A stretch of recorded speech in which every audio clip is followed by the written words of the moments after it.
아멘. 네, 여러분, 벌써 1월 마지막 주입니다.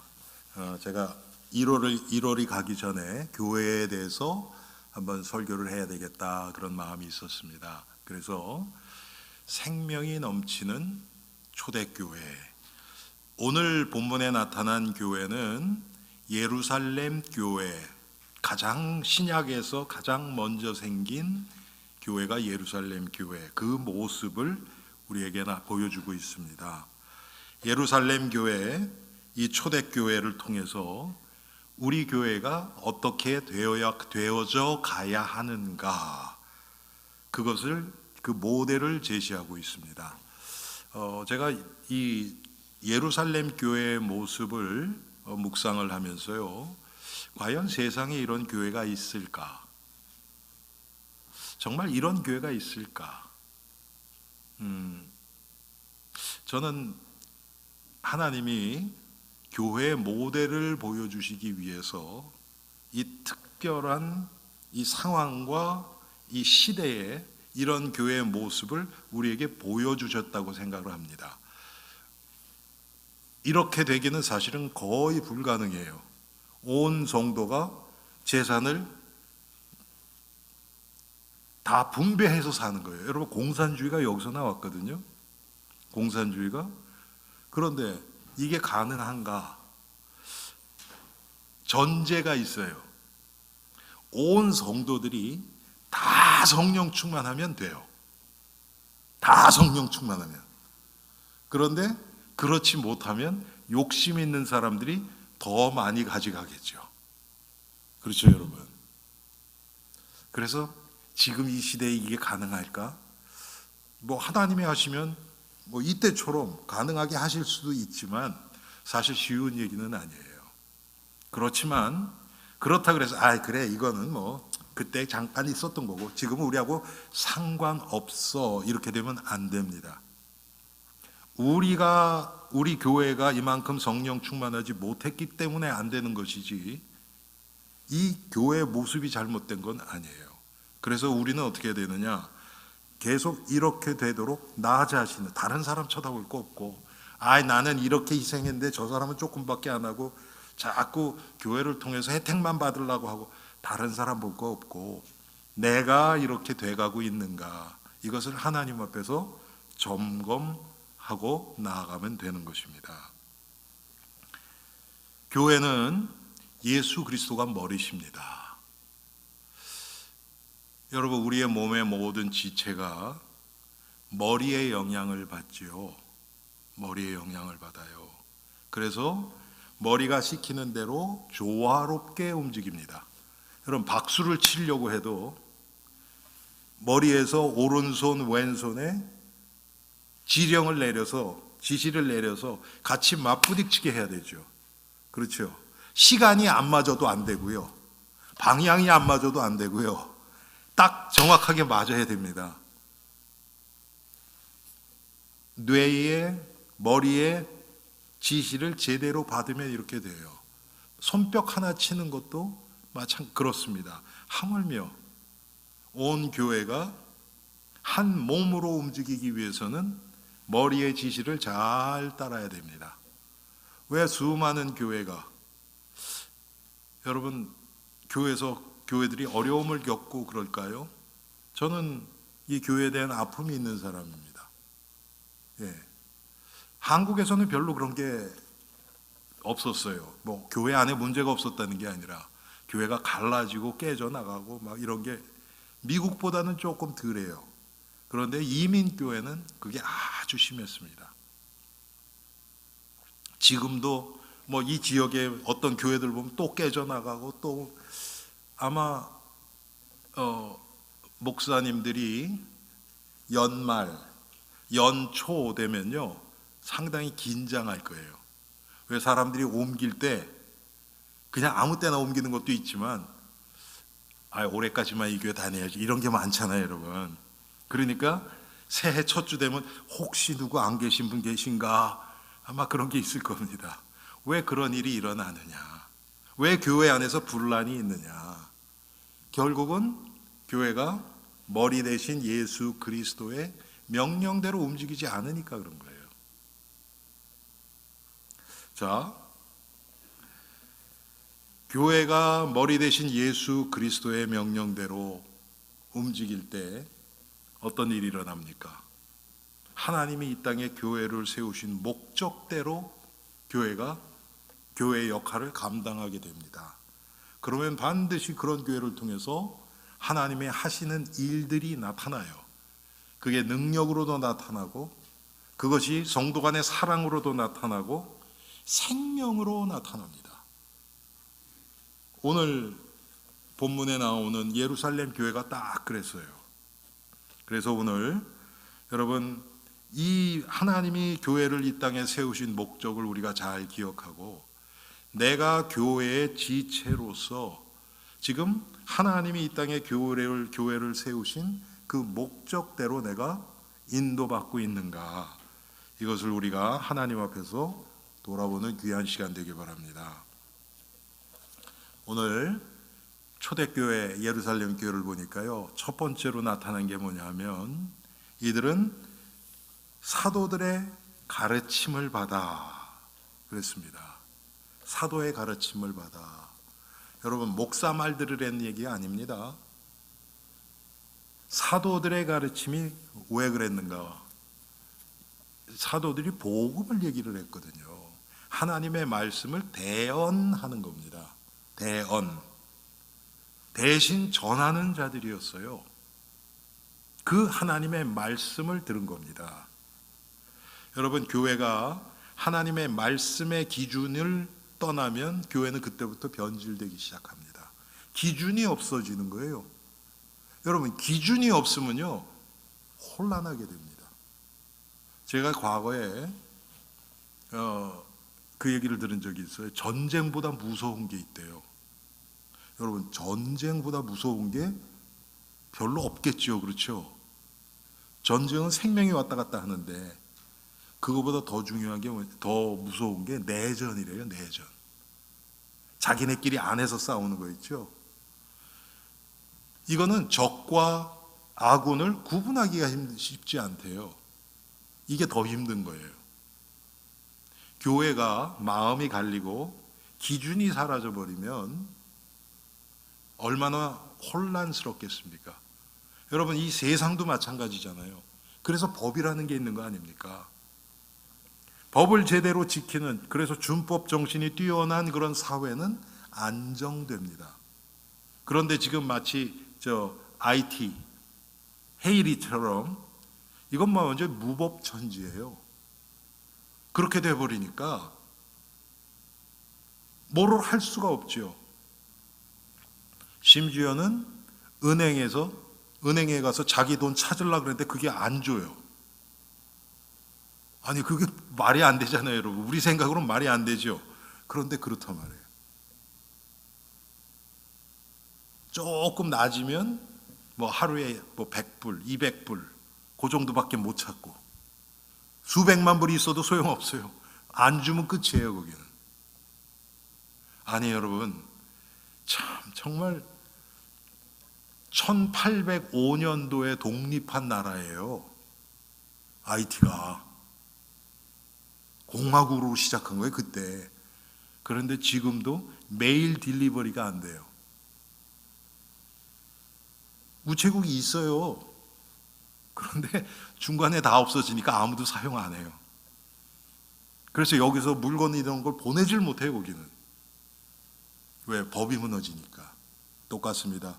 교회에 하나님의 말씀의 기준이 무너지면 그 다음부터는 목소리 큰 사람이 이겨요. 여러분, 그런 경우가 얼마나 많습니까, 교회에서.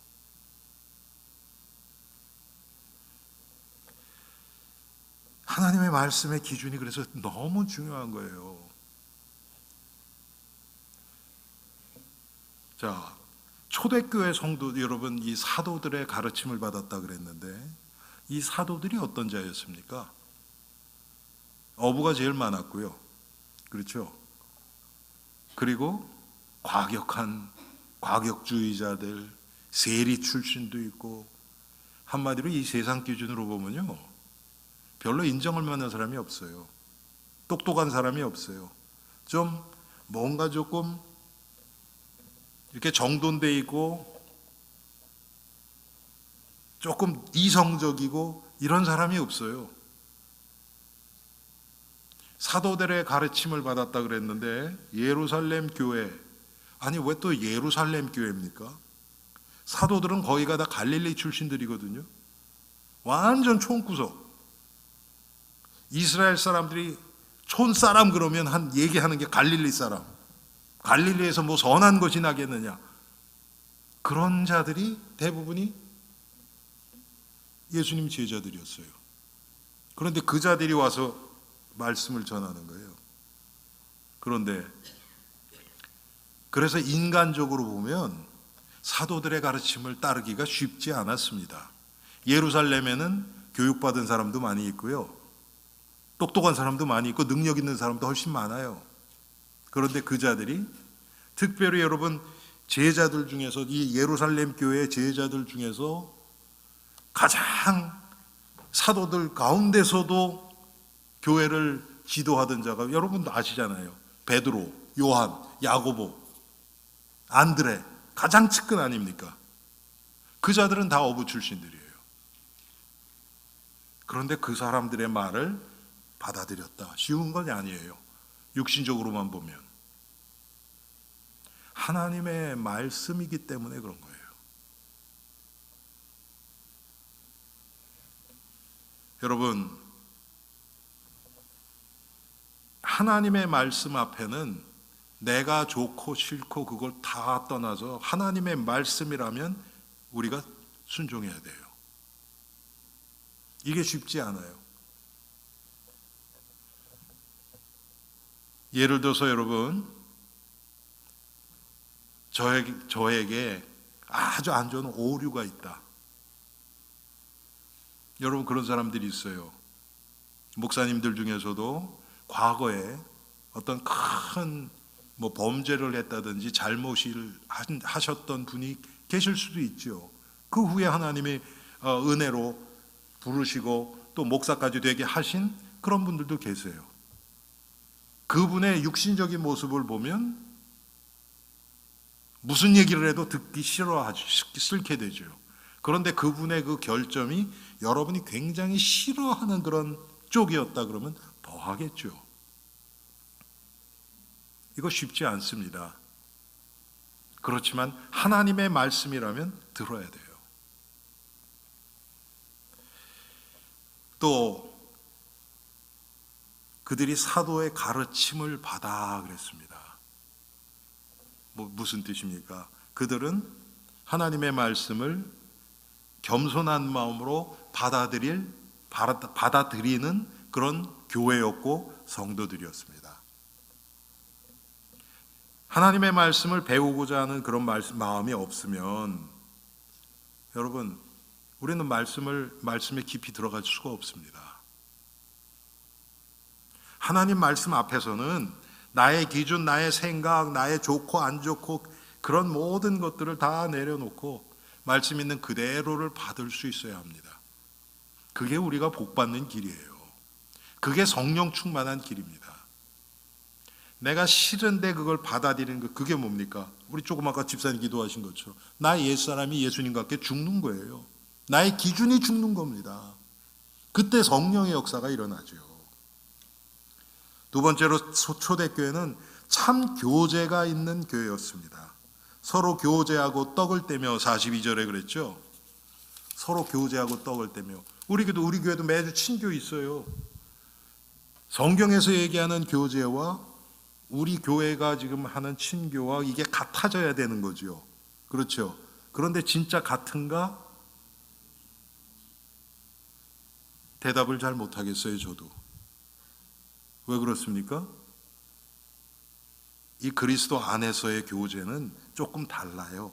요한일서 1장 3절에 보면 어떻게 나와 있냐면 그 교제는 아버지와 그 아들 예수 그리스도와 더불어 누림이라고 했어요. 이게 참 교제예요. 친한 사람끼리 만나서 밥 먹고 화기애애하게 대화하고 그게 성경에서 얘기하는 교제가 아니에요. 우리의 교제를 그 교제 안에 예수 그리스도가 함께하는 거예요.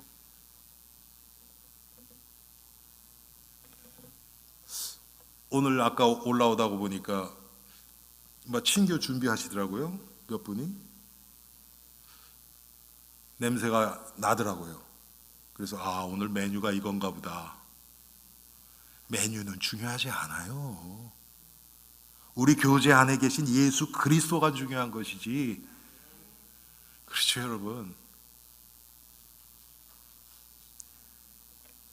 가장 중요한 게 뭔가? 여러분, 교회 안에 정말 참 교제가 있습니까? 지금 얼마나 남아 있습니까? 음식 없어도 교제할 수 있죠. 그래요, 안 그래요, 여러분? 근데 이상하게 한국 사람들은 음식이 없으면 같이 먹는 게 없으면 뭔가 좀 빡빡해요. 그죠? 뭔가 그래도 그냥 먹고 서로 좀 그것도 음식을 풍성하게 딱 해서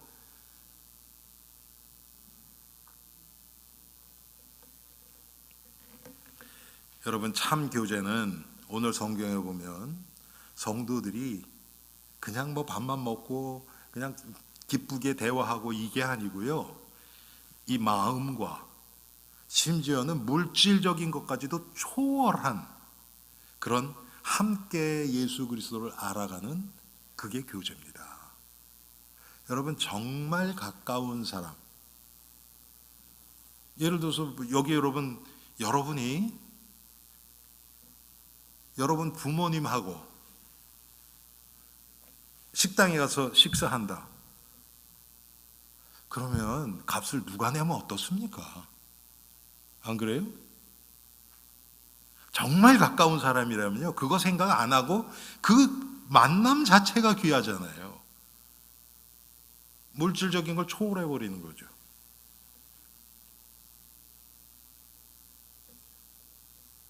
정말 은혜 받으면 그렇게 돼요. 정말 그리스도 안에서 함께 구원받은 성도들을 대접하고 내가 그분들에게 밥이라도 한 끼 더 사주고 싶고 그런 마음이 들겠죠, 당연히. 하나가 되는 거예요. 모든 것을 다 초월하게 되는 거예요. 참된 교제는. 왜? 예수 그리스도 안에서. 여러분 요한일서에 보면 아까 읽었던 아버지와 그 예수 그리스도와 더불어 누림이라 그랬거든요. 이 말씀 뭐냐면 예수님이 요한복음에서 말씀하신 것처럼 아버지여 내가 창세전에 아버지와 함께 누리던 그 사귐, 그 교제가, 그 사랑이 이들에게도 함께 하옵소서 이렇게 기도했단 말이에요. 그게 오늘 성경에서 얘기하는 참된 교제예요. 이 교제를 통해서 서로가 영적으로 성장하게 되어 있습니다. 일방적인 건 없어요. 우리 성도 간에는 은혜는 하나님으로부터 우리에게 일방적으로 와요.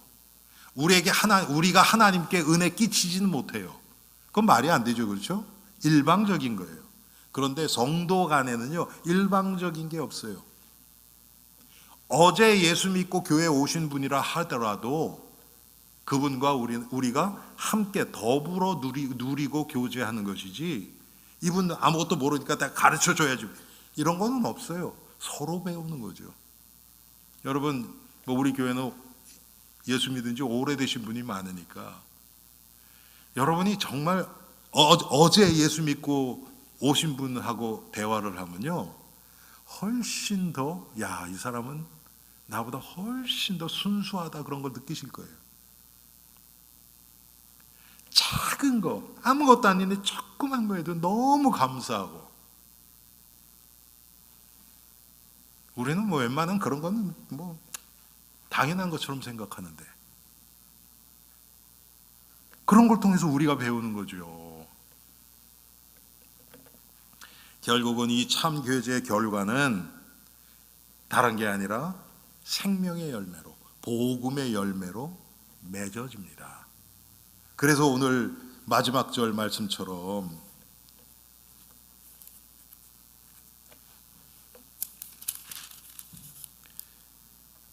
주께서 구원받는 사람을 날마다 더하게 하시니라. 전도의 열매가 맺어져요. 여러분, 오늘 그 초대교회의 모습을 제가 6가지로 이렇게 정리를 했는데, 교회가 이 모습이 되면요, 부흥 안 할래 안 할 수 없게 돼버립니다. 왜? 이 세상은 지금 이런 삶을 너무나 동경하고 있거든요. 누구나 이런 삶을 기다리고 있는데 우리가 보여주지 못하는 것뿐이에요. 세 번째로, 초대교회는 기도에 힘쓰는 교회였습니다. 저는 우리 교회를 생각하면서 하나님 2025년도 엘림교회 기도에 전념하는 교회 되게 해주세요. 기도로 예루살렘부터 땅끝까지를 품고 기도하는 그런 교회가, 그런 성도가 되게 해주세요. 저는 그렇게 기도하고 있습니다. 기도하지 않으면 우리는 겉으로 되는 것 같지만 결국은 다 무너집니다. 결국은 내가 하는 게 돼서 그래요. 이 예루살렘 교회 초대교회 성도들은 기도를 통하여 하나님과 교통하는 그런 신앙인이었습니다. 이들이 여러분 처음에 시작할 때 마가 다락방에 모여서 기도하고, 그때부터 시작해서 또 가롯 유다 대신에 다른 제자 하나를 충원하려고, 이제 12명이었는데 하나가 없어졌으니까 그때도 기도하죠. 기도하고 결정을 해요. 모든 게 다 기도해요. 사도행전 13장에 보면 안디옥 교회가 처음으로 선교사를 파송할 때 교회의 지도자 5명을 불러내고 이들이 함께 기도하면서 그 중에 바울과 바나바를 선교사로 파송을 하죠. 전부 기도의 결과로 나타난 거예요. 기도하지 않으면 이게 하나님이 하신 건지 우연히 된 건지 내가 능력이 있어서 된 건지 구분을 할 수가 없어요. 그런데 기도하면 할수록 하나님이 하셨다는 확신이 들어요. 그래서 우리의 믿음이 자라고 하나님께 영광을 돌릴 수 있게 되는 겁니다. 기도하지 않으면 일이 잘 되면요, 공로가 나에게 돌아와요. 그 일을 주도한 사람에게 공로가 돌아가요. 영광이 돌아가요. 안 되면 그 사람들에게 손가락질해요. 여러분, 교회는 그런 데가 아닙니다.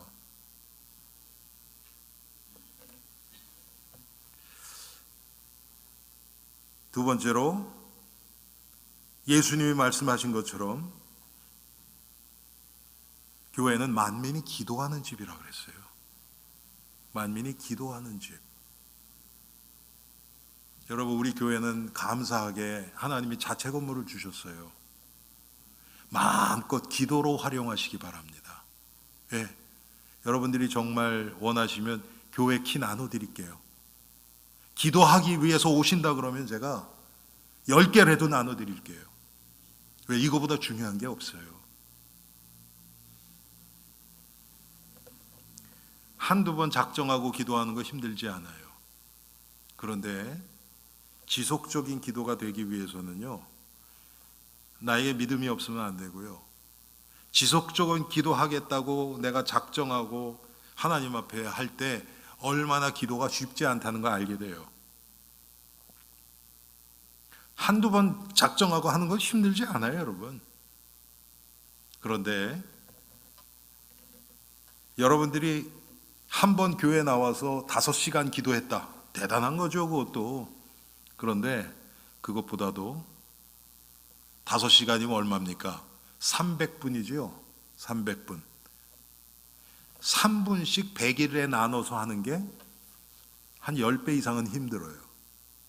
3분 동안 집중해서 100일에 나눠서 기도하는 거 훨씬 힘듭니다. 그리고 그게 진짜 기도예요. 한 번 작정하고 5시간 할 수 있어요, 여러분.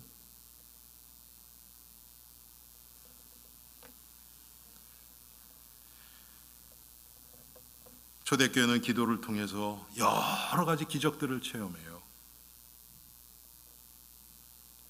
한 번은 베드로 사도가, 쉽게 얘기하면 예루살렘 교회 당회장 목사예요, 베드로가. 그런데 잡혀서 감옥에 갇혀 있어요. 그 교회 성도들이 모여서 밤새 기도합니다. 그런데 감옥에 갑자기 천사가 나타나서 옥문을 다 여는 거예요. 그래서 베드로가 걸어 나오지요. 그래서 문을 두들깁니다.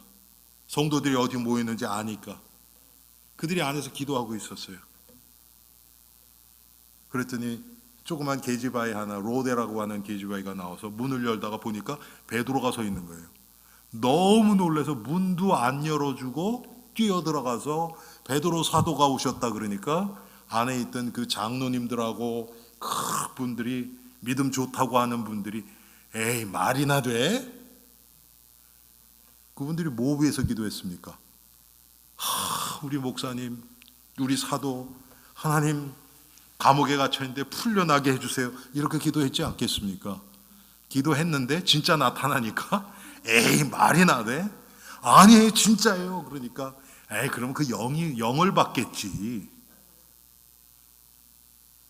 안 믿고 하는 기도. 그런데 하여튼 초대교회는 그런 일들이 많이 일어났습니다. 7 집사를 뽑을 때도 그렇죠. 예루살렘 교회 안에 문제가 일어났습니다. 헬라파 과부들과 히브리파 과부들. 그 과부들은 경제 활동을 할 수 없었으니까 이 당시에 경제적으로 너무 힘든 거예요. 교회에서 구제를 해주는데 헬라파 과부들을 조금 소홀히 한 것 같아요. 일부러 그랬다고 생각은 안 해요. 그런데 아무래도 이스라엘 과부들은 말도 잘 통하고 너무 잘 알지요. 그러니까 사정을 더 많이 아니까 더 구제를 많이 했을 수도 있죠. 그랬더니 헬라파, 지금으로 얘기하면 그리스에서 온 그 성도들이에요, 다. 그 과부들도. 그 과부들이 교회에 컴플레인을 한 겁니다. 아니 왜 우리들은 이렇게 하고 저 사람들은 더 많이 하고 그럽니까? 그때 베드로와 사도들이 이게 하나님의 시간표구나. 그래서 기도하고 7 집사를 뽑은 거예요. 그러면서 한 얘기 뭡니까? 이런 일들은 우리가 집사들에게 맡기고 우리는 전도하는 일과 기도하는 일에 전념하리라. 말씀과 기도에 전념하겠다.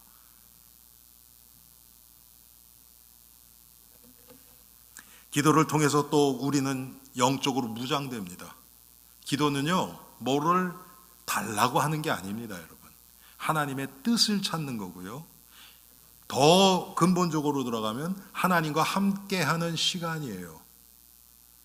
여러분 요새 전기차들 많죠? 전기차들 배터리 떨어지면 가서 충전해야 되잖아요. 기도가 우리가 영적으로 충전하는 시간입니다. 잠깐 꽂았다 뺀다고 여러분 됩니까?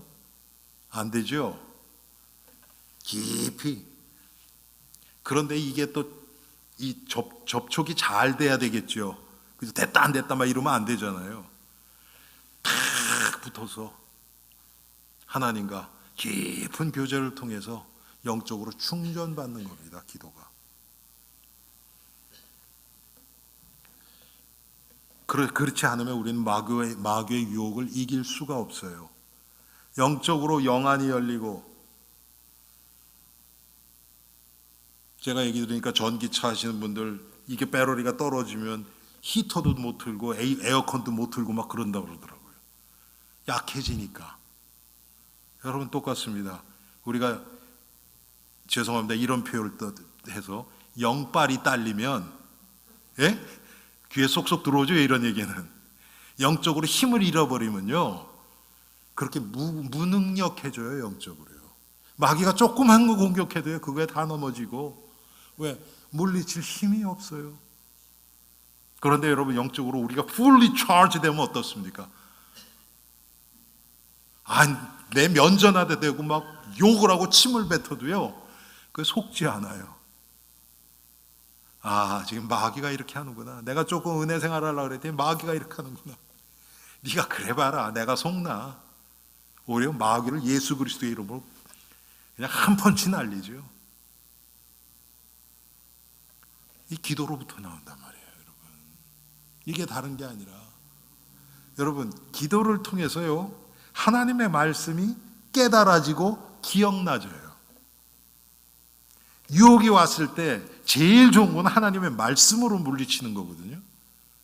그런데 그게 기도로 훈련되어 있는 자들에게는 쉽게 나오는데, 그렇지 않은 자들에게는 안 나와요. 아니, 적군이 지금 공격해 들어오는데 내가 지금 총을 들고 있어요. 그런데 성령 충만하고 기도로 딱 준비되어 있는 자들은 들어오자마자 그냥 쏘는 거죠. 그런데 그렇지 않은 사람들은 어때요? 총이 어디 있더라? 옆에 있었는데 보니까 총알이 안 들어가 있네. 총알 넣으려고 하니까 막 이게 뭐 평소 때 훈련이 안 돼 있으니까 안 되는 거예요. 여러분, 그런 적이 얼마나 많습니까, 우리? 예? 상황 다 지났어요. 이제 마귀가 완전히 속아서 한참 끌려다니다가 그때 깨달아요. 내가 마귀에게 속았구나. 여러분, 이러면 되겠습니까, 우리가?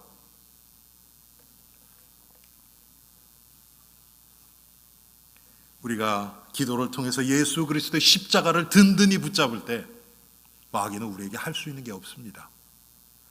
교회는 예수 그리스도의 십자가 위에 서 있는 것입니다. 여러분, 예루살렘 그 성전, 예수님이 십자가가 달려있는 그곳이 여러분 모리아산이었던 거예요. 구약에서는 아브라함이 이삭을 번제로 드린 그곳, 바로 갈보리산입니다. 신약에서는 그게 하나님의 성전을 나타내지요. 그래서 교회는 예수 그리스도 십자가 위에 서 있는 겁니다. 그게 시작이에요, 교회. 세 번째로, 초대교회는 모이기에 힘쓰는 예배하는 교회였습니다. 날마다 마음을 같이하여 성전에 모이기를 힘쓰고 자주 모여서 기도하고 예배하고 교제하고. 여러분, 지금 이 시대에 팬데믹 이후에 집에서 예배 드리는 분이 많아요. 가나안 성도들. 가나안 거꾸로 하면 뭐예요? 안 나가. 교회는 안 나가는 성도들. 그러면서 자기는 예수 믿는데요. 사실 미국 분들은 옛날부터 그런 분들이 많았죠. 그냥 부모 때 예수 믿고 자기도 주일학교 다녔으니까 난 크리스찬이라고 얘기를 하는데 교회는 안 나가는 성도들. 어떤 성도들이 1년에 2번, 부활절, 크리스마스, 그런 성도들 많아요. 물론 우리 교회도 지금 생방송으로 지금 하고 있거든요. 그런데 여러분이 몸이 불편하셔서 집에서 그렇게 하실 수 있어요.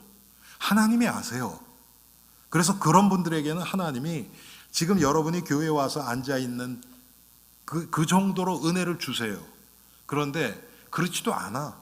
그런데 그냥 뭐 교회 파킹나 눈이라도 치웠을라나 그냥 집에서 하지. 내가 귀찮아서 집에서 예배드리는 그런 마음을 가지고 있다면 여러분, 그게 예배가 되겠습니까? 안 돼요, 절대로. 여러분, 팬데믹 때 해보셨죠? 처음에는 제 친구 보니까 그랬더라고요. 온 가족이 다 교회 가는 거랑 똑같이 양복까지 다 입고 딱 모여서 그렇게 예배를 드렸다 그러더라고요, 처음에. 그러다 조금 지나니까 이제 하나씩 풀어지는 거죠, 이제. 그 다음에 이제 조금 더 지나니까 간식 갖다 놓고 소파에다 바로 올리고 옷은 그냥 잠옷 비슷하게 입고 전화 오면 받고. 여러분, 그게 예배가 되겠습니까, 그게? 분명히 성경은 모이기에 힘쓰라고 얘기를 합니다. 그런데 여러분, 마귀는 어떻게 해서든지 우리의 모임을 패하려고 해요. 히브리서 10장 25절에서 이것을 경계합니다. 모이기를 패하는 어떤 사람들의 습관과 같이 하지 말고, 여러분, 우리의 육신은 모이는 것보다는 그냥 안 모이고 혼자서 훨씬 좋아해요. 그래요. 꼴 보기 싫은 사람 안 봐도 되니까 얼마든지 그럴 수 있어요. 그런데 교회는 꼴 보기 싫은 사람이 있어야 돼요. 여러분이 하나도 없다. 그 얘기는 뭔지 아세요? 여러분들이 마음을 안 열어서 그래요. 여러분들이 마음을 다 열고, 아까 교제하면서 얘기했던 것처럼 다른 성도들과 정신적으로, 육신적으로, 심지어는 물질까지도 같이 나눌 수 있을 정도로 그렇게 하다 보면요, 얌체들도 나오고, 나 이용해 먹으려는 사람도 나오고, 꼴보기 싫은 사람 반드시 나옵니다. 그래야 내가 내 안에 죄성이 드러나요. 내가 얼마나 죄 있는 것이 깨달아집니다. 그런데 교회에서 보통 여러분, 믿음 좋다는 사람은 뭐예요? 그런 거 자기는 잘 드러내지 않아요. 그러니까 상처도 안 받아요. 상처 받으려고 그러면 웃으면서 싹 지나가요. 그게 성격 좋고 신앙의 인품입니까? 아니에요. 여러분, 속지 마세요. 속지 마세요. 저는 많이 봤습니다. 제가 차마 입으로 담기 힘들 정도로 그런 종교에 찌들어 있는 교회 지도자의 모습을 저는 너무나 많이 봤습니다.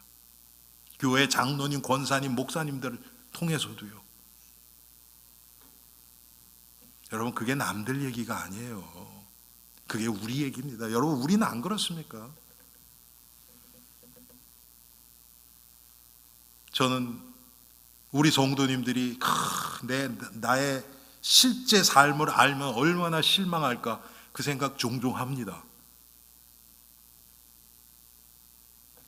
여러분, 우리는 아무것도 아니에요. 그런데 우리가 믿음이 깊어질수록 나의 그런 것들을 감추지 않고 드러낼 수 있는 게 교회예요.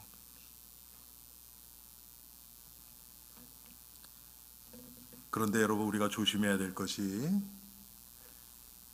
교회는 복음 중심, 예수 그리스도 중심, 예배 중심, 그걸로 모여야 돼요.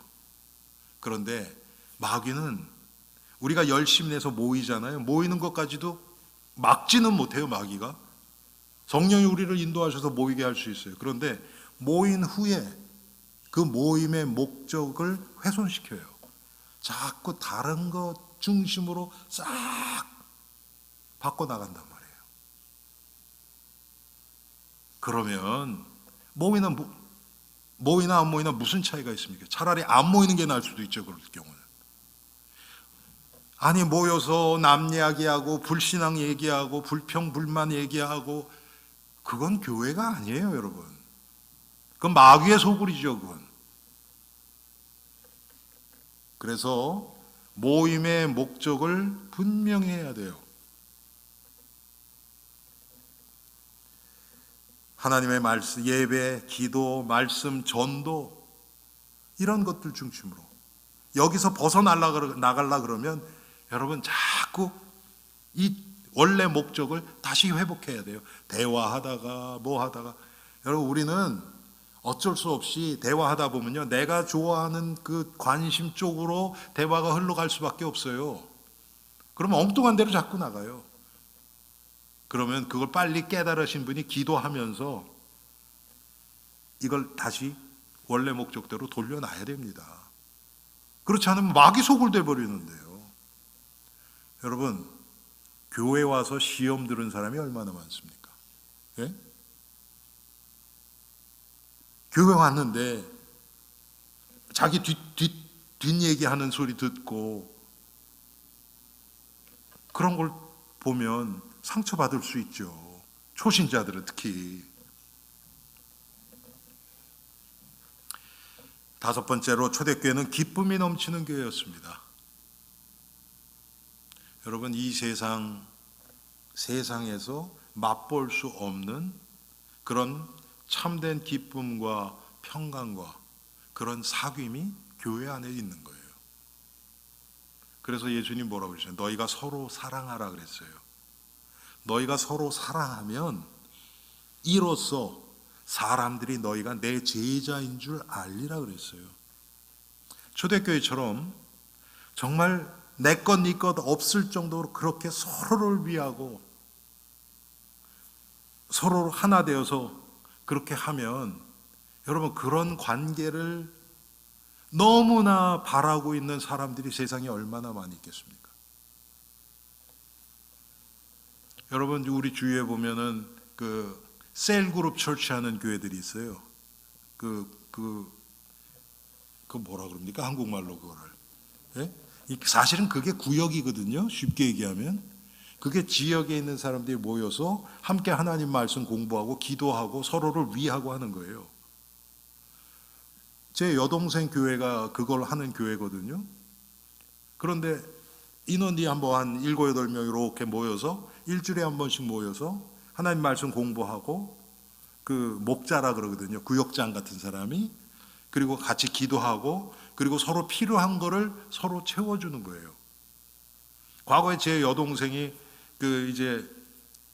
제 조카들을 낳을 때 이제 해산이 임박했단 말이에요.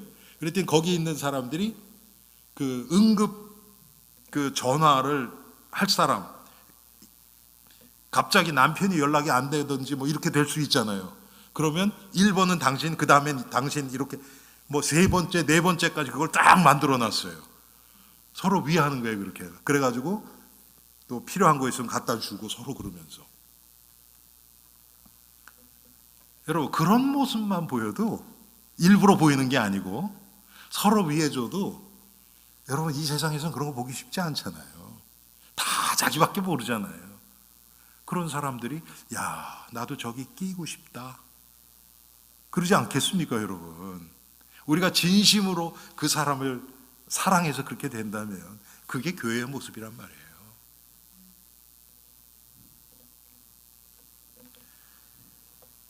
그래서 초대교회 성도들은 기쁨이 충만했던 거예요. 물론 가장 중요한 것은 함께 구원받은 구원의 기쁨으로 하나 된 거예요. 구원의 기쁨, 이게 다합니다. 뭐 조금 성격이 이상해도 뭐 이상한 습관이 있어도 함께 구원을 받았다는 이게 너무 귀한 거예요. 아니, 더 쉽게 얘기하면, 아니, 이분을 위해서 예수님이 십자가에서 피 흘리셨다니 얼마나 귀하냐, 이걸로 보는 겁니다. 그게 교회예요, 여러분. 그리고 함께 구원받은 성도들과 또 복음을 함께 나누고 또 그 함께 나눈 그 복음, 함께 힘을 얻은 그 복음을 가지고 이제는 밖에 나가서도 그 복음을 전하는 겁니다. 사도행전 5장 42절에 보니까 그들이 날마다 성전에 있든지 집에 있든지 예수는 그리스도라고 가르치기와 전도하기를 그치지 아니하니라. 이게 교회예요. 또 초대교회 성도들은 복음 때문에 순전한 마음으로 함께 삶을 나눴습니다. 떡을 떼며 기쁨과 순전한 마음으로 음식을 먹고. 여러분, 순전한 마음으로 음식을 먹는 건 뭘까요? 그냥 음식이야 맛있게 먹으면 되지. 맛있게 먹고 맛있다 맛없다 이게 중요한 게 아니죠. 아까 말씀드렸죠. 그리스도 안에서 이 복음을 중심으로 여기서 벗어나지 않는 예수님과 함께 교제하는 그 모임이 순전한 모임이에요. 이런 초대교회를 세상으로부터 칭찬받았습니다. 여러분, 지금 이 시대에 교회를 칭찬하는 세상입니까? 이 시대가? 그렇지 않죠. 오히려 손가락질하죠. 그런데 여러분, 한국 기독교 역사를 보세요. 처음에 선교사들이 들어와서 20세기 초반까지만 해도 어땠는가? 그때 누가 성도들을, 교회를 욕했습니까? 완전 마귀에 사로잡힌 자들 빼놓고는요, 교회 다 칭찬했습니다. 왜 그래요? 고아원, 병원, 학교, 이게 기독교에서 나온 거 아닙니까? 여러분 아시잖아요, 그렇죠? 가난한 사람 도와주고, 불쌍한 사람 구제하고, 다 교회에서 했단 말이에요. 당연히 칭찬하지요. 왜 그랬습니까? 이 한국 초대교회 성도들, 지금 그 성경에 나오는 초대교회 성도들뿐만 아니라 한국 기독교 역사의 초대교회 성도들도 비슷하게 이렇게 됐단 말이에요. 내 건 있게 없을 정도로 정말 진정한 회개가 교회 안에 있었고, 제가 그때 당시에 계셨던 분, 제가 어렸을 때 이 얘기를 들었거든요. 평양에서 일제시대 매주 이게 예배 끝나면요, 우리는 예배 끝나고 축도 딱 끝나면 빨리 내려가서 이제 점심 먹어야지 그러는데, 끝나면 그때부터 2부가 시작하는 거예요. 딱 끝났는데 목사님 누가 손든대요. 제가 성도님들한테 할 말이 있습니다. 나와서 회개하는 거예요. 나에게 이런 일이 있었습니다. 내가 누구 돈 떼어먹었습니다. 내가 이랬습니다. 내가 성도님들과 하나님 앞에 회개합니다. 그러면 또 딴 사람이 손 들고 나오고 완전히 2부가 시작되는 거예요. 성도들이 삶과 믿음과 말과 행동이 하나가 되어지면 기적이 일어납니다. 하나님의 능력이 일어납니다. 세상이 부러워하는 교회, 칭찬하는 교회가 될 수밖에 없습니다. 여러분, 우리가 교회, 예를 들어서 우리 교회가 재정적으로 너무 많아서, 많이는 말고 한 일주일에 한 10만 불만 이 세상에 푼다. 그거 세상은 칭찬해요, 처음에. 그렇겠죠? 근데 돈만 풀어갖고는 그거는 한계가 딱 있어요. 조금 지나잖아요? 그러다가 예를 들어서 우리가 한 5만 불로 딱 줄이잖아요. 그때부터 손가락질하고 욕해요. 그런데 하나님이 하게 하시는 걸로 하면요, 얼마가 중요한 게 아니에요. 성도들을 보면, 이 포스 처치에 엘림교회가 있는 게 너무 감사해. 주민들이 그렇게 생각할 거예요. 주민들이. 뭔지는 몰라요, 그 사람들은. 영적으로 안 깨 있으니까. 그런데 뭔가는 좋아요. 교회만 바라보면 마음이 푸근해지고요, 좋아져요. 왜? 여기서 우리가 복음을 누리는 만큼 그리스도의 빛이 지금 쫙 퍼져나가고 있거든요. 그러면 이 지역에 있는 영적으로 시달리는 사람들은요, 그걸 금방 알아요. 뭔가 편해져요. 예. 성도들이 불신자들의 영혼을 불쌍히 여기는 마음으로 그들을 위하여 기도하는 거예요. 그리고 기회가 있으면 베푸는 거예요. 요즘은 별로 그런 게 없는데 가끔 저에게 전화가 옵니다.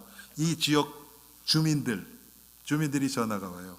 그게 뭐냐면, 자기네 게스트들이 많이 오는데 우리에게 파킹장 좀 쓸 수 있겠느냐. 그러면 오케이, 그래요, 제가요. 그럼 어디냐? 그러면 언제부터 언제까지냐? 왜냐면 주일날 끼면 안 되니까 한 몇 대 정도 오냐? 그러면 내가 그때 그렇게 하겠다, 열어놓겠다, 게이트를. 그렇게 얘기를 하거든요. 그런 거에 얼마나 좋습니까? 교회가 정말 이 지역을 위해서 존재하는 교회가 돼야 돼요. 우리만을 위해서가 아니고요. 지금은 우리 강 권사님 부부 돌아가신 후에는 우리 이 지역에 사시는 분은 없으시잖아요. 우리 우 권사님 가까이 사시지만 대부분 다 다른 지역에 사신단 말이에요. 그런데 이 교회가 이 지역을 위해서도 존재하는 교회에 돼요. 우리만을 위해서가 아니고. 마지막으로 그때 갈급한 영혼들이 복음을 듣기 위해서 우리 교회로 옵니다. 하나님이 보내세요. 왜? 아니 영적인 분위기가 되어서 쉽게 얘기하면 갓 태어난 아기가 돌봄을 받을 수 있는 영적인 분위기와 시스템이 돼 있으면 하나님이 보내시겠죠. 그런데 갖다 놓으면 애 돌보지도 않고 먹이지도 않고 그냥 방치할 그런 교회라 그러면 여러분 하나님이 새로운 영혼들을 보내시겠어요? 그렇지 않죠. 우리가 오늘 말씀처럼 이 초대교회 예루살렘 교회의 모습을 보면서 우리가 이런 모습, 여러분 교회를 위해서 기도하실 때 오늘 주보 버리지 마시고 그 요약본만이라도 이렇게 잘라서 여러분 붙여놓으시고 교회를 위해서 하나님 우리 엘림교회 이런 교회 되게 해주세요. 이렇게 기도해 주시기 바랍니다. 우리가 하나님 내가 이런 교회의 지체가 되게 해주세요. 기도하시고요. 그럴 때 하나님이 정말 기뻐하시는 생명을 누리고 증거하는 하나님이 기뻐하신 복된 교회가 될 것을 확신합니다.